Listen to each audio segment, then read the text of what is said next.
70 নম্বর গুনাহটা হলো নিজ মায়ের সাথে জিনা করা। আসসালামু আলাইকুম হাজী সাহেব, কেমন আছেন? ওয়ালাইকুম আসসালাম ওয়া রাহমাতুল্লাহ। আলহামদুলিল্লাহ, আছি আর কি, ভালো আছি আর কি। হাজী সাহেব, কুরবানি তো অল্প কিছুদিন বাকি আছে, গরু কবে আনতে যাইবেন? মনে মনে তোমারই খুঁজতেছি, কি করি কও।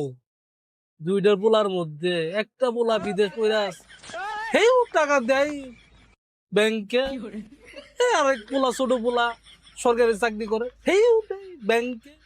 এখন যে বাজারে যামু, বাজেট তো বেশি 2-3 লাখ টাকা, পকেটে টাকা নাই। যদি কিছু ভালোই তো। সাহেব, আপনার এত টাকা পয়সা, আপনার কাছে হাত খরচের টাকা নাই, তো আপনার কাছে তো আমি লাভে 2 লক্ষ টাকা নিয়েছিলাম গত 2 মাসে। আপনি মনে করেন যে এই যে 6,000 টাকা লাভের অংশ, এই যে টাকাটা একটু গণ্য নেন। খুরশেদ ভাই, চলেন গরুর হাটে যাই, পকেট খরচ তো হয়ে গেল। সময় মতোই আসছেন, সময় মতো দিয়েছেন, আর এই সময়ের কাজটা করে দিলে আলহামদুলিল্লাহ। চলেন না, যাবেন না?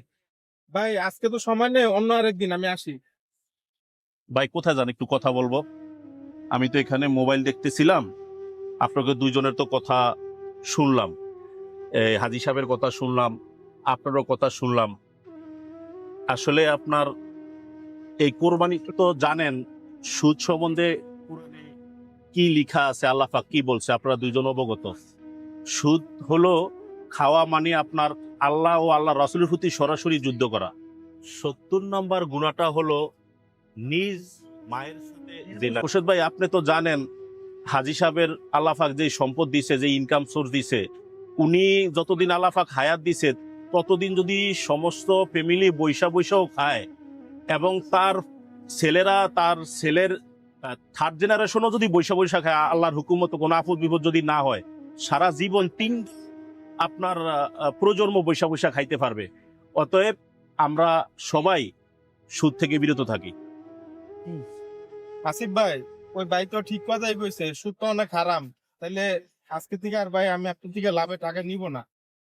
ঠিক হইছো ভাই, আমিও আজকে থেকে আল্লাহ যদি রহম করে, আমিও আর এটার মধ্যে নাই ভাই। এই যে তুমি যেটা দিছিলে ভাই, আমার মাফ করে দিও।